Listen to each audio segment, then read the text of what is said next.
Hey there, welcome. Thanks for joining me. So today I'm super excited to be sharing with you some from farmhouse, rustic, modern style um, tray and vase sets that you can actually use for home decor for yourself or even give them as Mother's Day gifts. I think these would be awesome as a gift as well. First of all, what I'm using is one of these vases that I had in my stash from Valentine's, and it's one of the plastic ones with the gold heart, but you can use any vase you have. Hopefully you have some in your craft stash right now that you can use. And what I did was just give it a light black coat of black paint.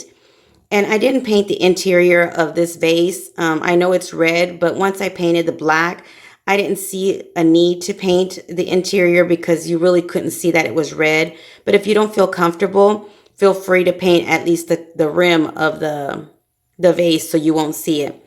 Next, I'm going to use a tray, and this is one of the silver trays. Again, I had in my stash from another project, and I'm just giving it a coat of black paint as well.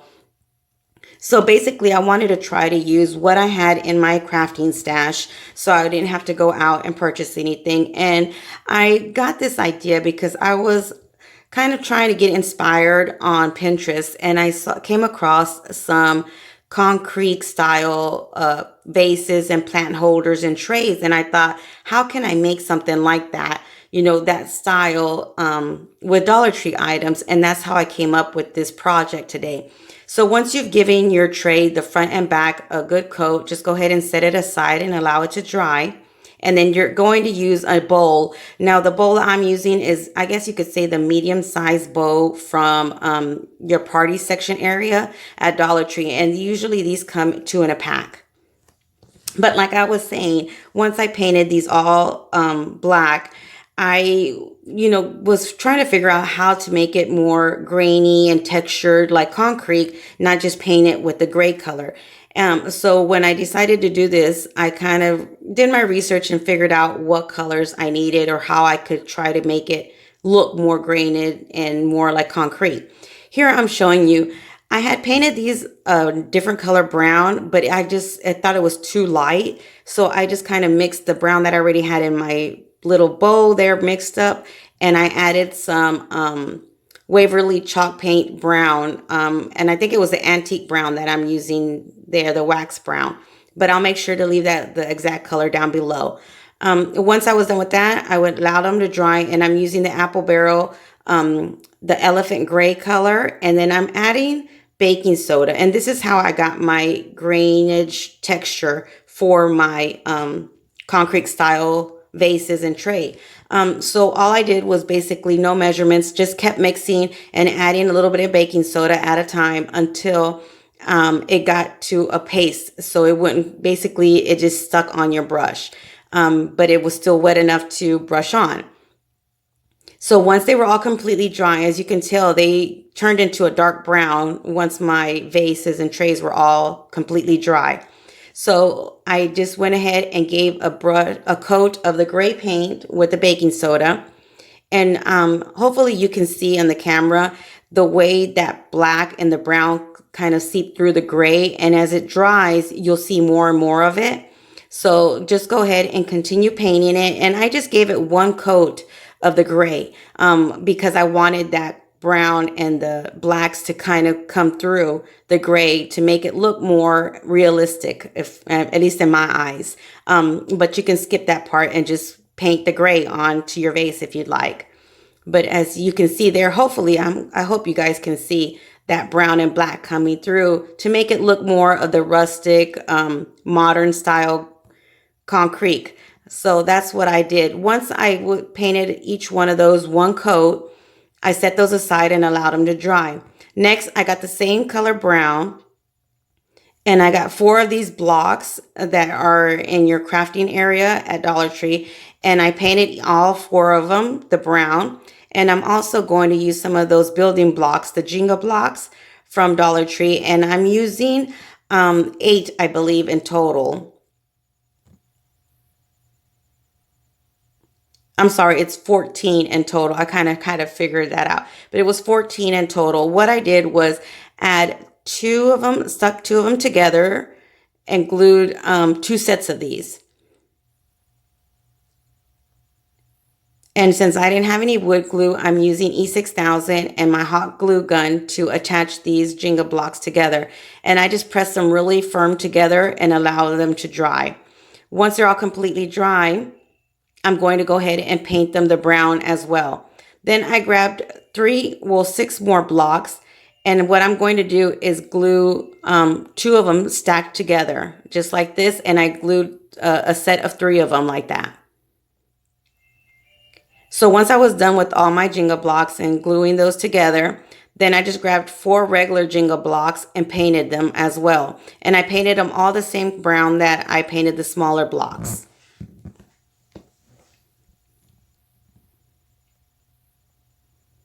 And what I did was I gave them all a good coat, just one coat. And before they were completely dry, I got a wet napkin, get a wet washcloth if you have, whatever you have, and then just wipe them down. And it's going to make them look like a stained look instead of it being that brown solid color. So just go ahead and wipe all your blocks down, including the small 4 blocks.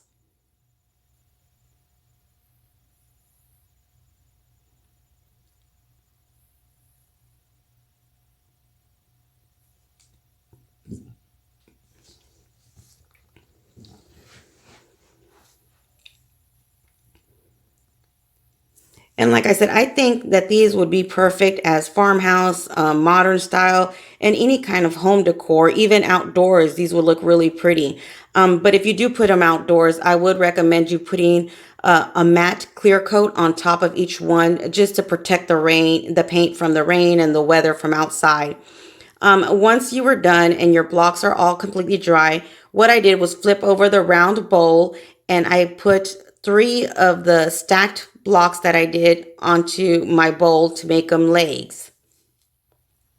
Again, I used E6000 and some hot glue. And there you have your first bowl. And this could be a pot, a flower pot, or, candy dish.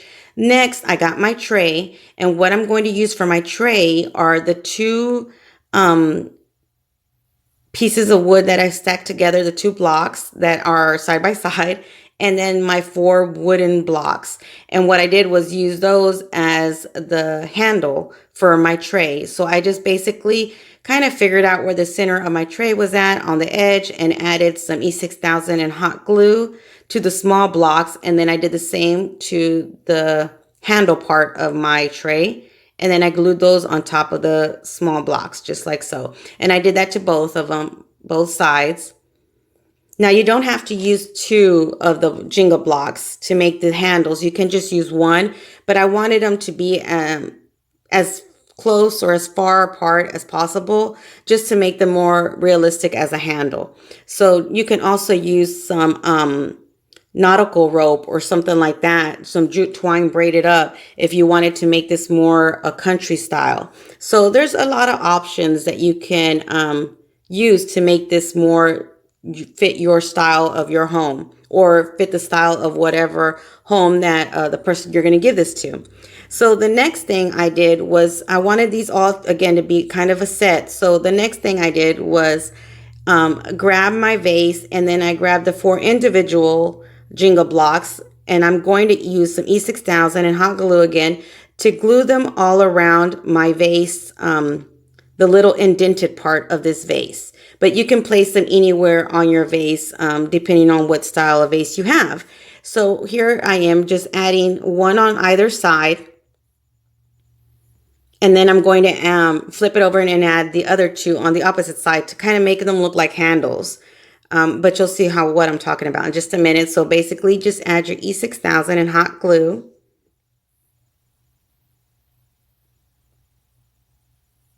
And then you can leave it as is, but like again, I wanted to add a little bit more, so I added 2 more on the other side, like in between the 2 that I had already glued on. So there's your 3rd one, and then there's your 4th one. And again, you can add some nautical rope or jute twine, but this is the way it looks all set up together.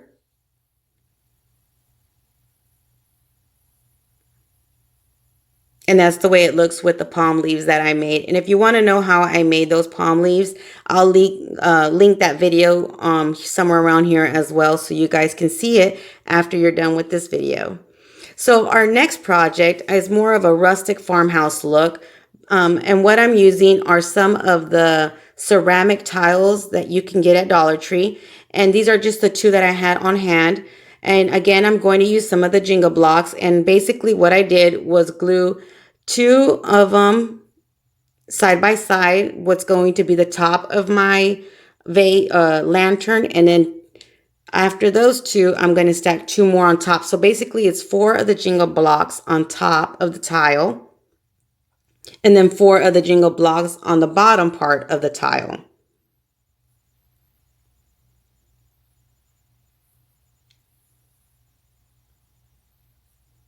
And I'm just going to, again, repeat the process with the four on the bottom. So just put two together and then the other two together and then glue those to make the four.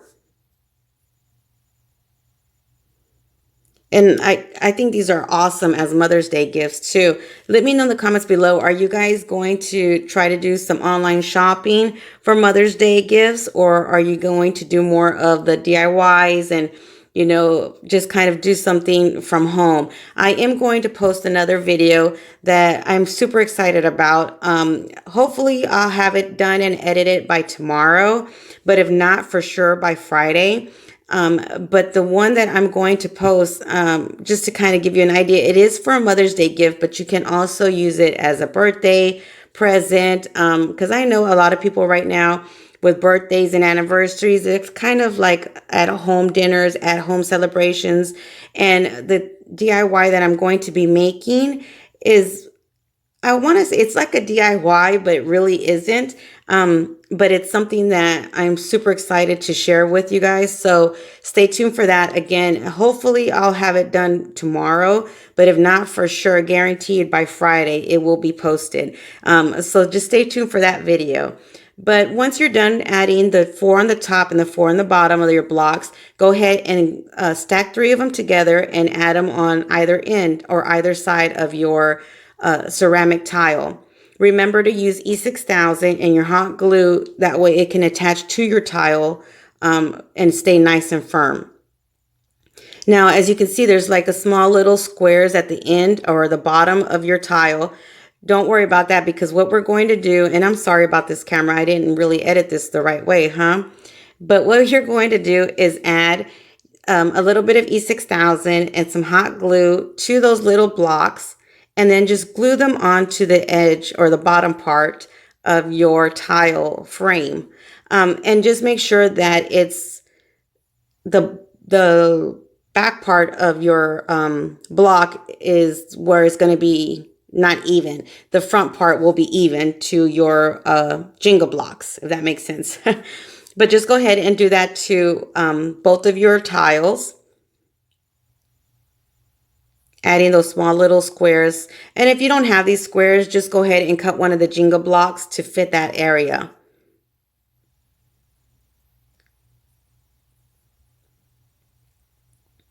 So there you have it. And you do that to both of your ceramic tiles, because I only had two. Now, if you wanted to make all four sides of your lantern or your plant holder, whatever you want to call it, I'm not sure if it would be, I made it look more like a lantern, and I think I would add candles to it sometimes, but I also made it like a flower pot.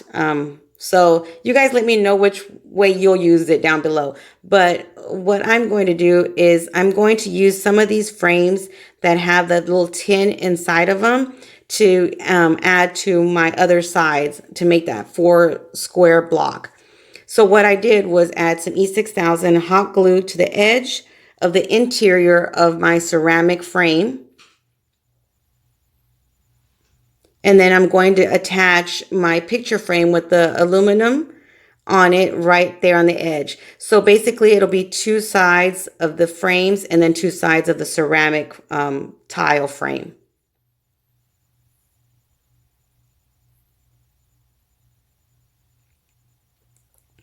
And then just go ahead and do the same process on this side, adding your E6000 right at the edge.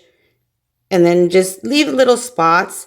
every so often, so you can add some hot glue just so it can attach and allow the E6000 to give it some time to dry. And that way you can still work on your project while your E6000 is drying. Just make sure that you add your frame and that little clip going up on the top, not up on the bottom part. So just go ahead and do that to your second tiled frame. Basically what I did was just do it on both sides. That way I can attach it to both frames at the same time.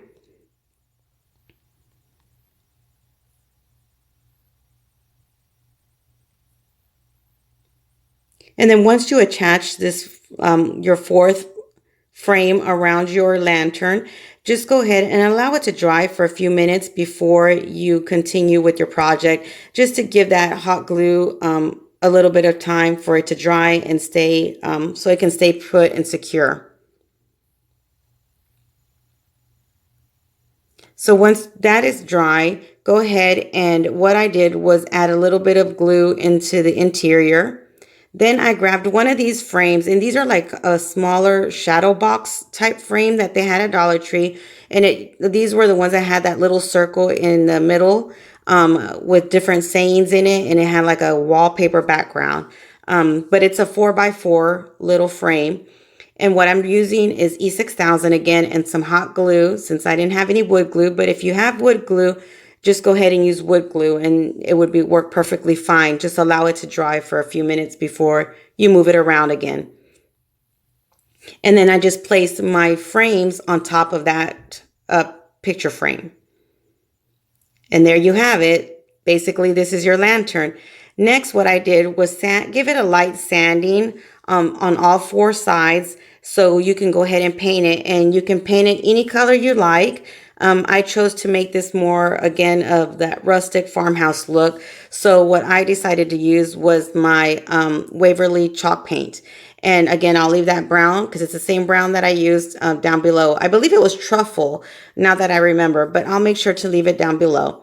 So all I did was paint the entire lantern, all the wood pieces, the brown color, including the frames. I know the frames were a little bit brown anyway, but I wanted it to all kind of look the same color, so I went ahead and painted all of it the same brown. But you can paint this white, you can paint it hot pink. I mean, it's just basically whatever fits, your style, whatever you would like to use. So you can add any color to this. And this would even be pretty as a wedding centerpiece also. So that's a good idea for this as well as a gift.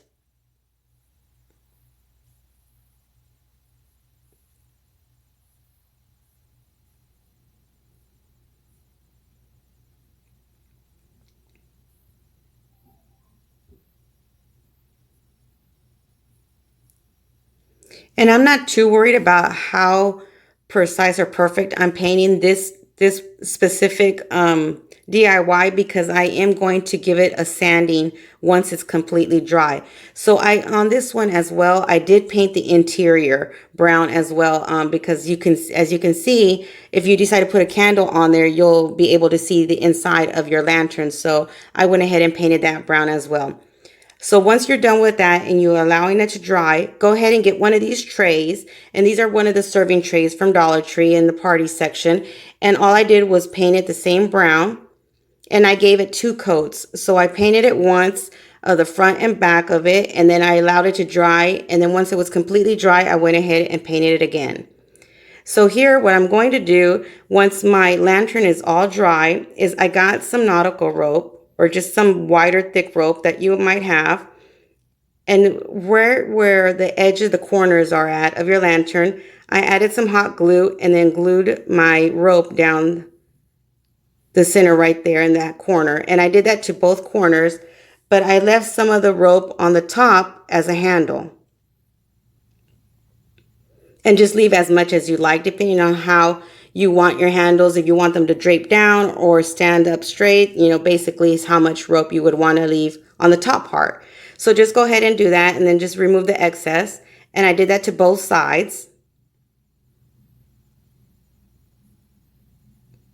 And there you have it. Now you can leave it like this and it looks adorable, but I decided to go ahead and get some more of the nautical rope and glue it all around the edge, the bottom part where the frame from the bottom that we attached was attached to our wooden tile frame, if that makes sense. So just add it right there at the edge of your rope and just wrap it around your entire lantern as well. And if you don't feel comfortable, again, with hot glue, go ahead and use some E6000 here and then just attach your rope that way. And there you have it. Now you can, again, you can leave it like as is. What I did was I grabbed my lighter as always and just gave a light burning to all my rope just to remove all that, give it more of a finished look.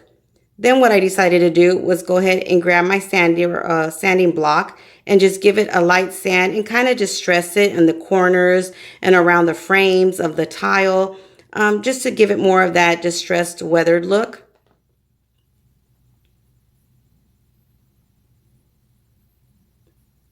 And again, there you have it. So now what I did was I grabbed my tray and I did the same process with the second coat. Was I added some paint and some baking soda just to give it more of that textured look, since I'm all about the texture now with these two projects.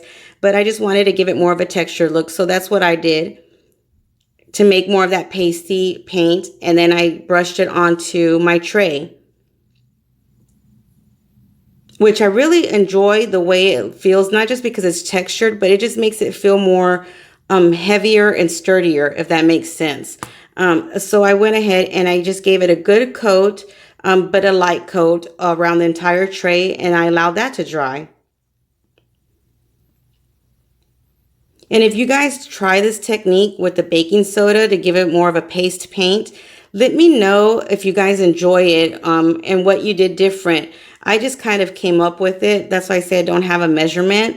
But let me know if you guys do enjoy that and how you guys felt about using it. And this is the way it looks all set up.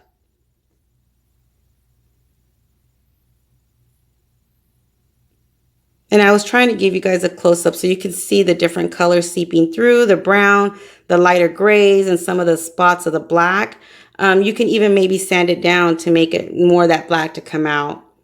And this is the way my rustic farmhouse lantern and tray look.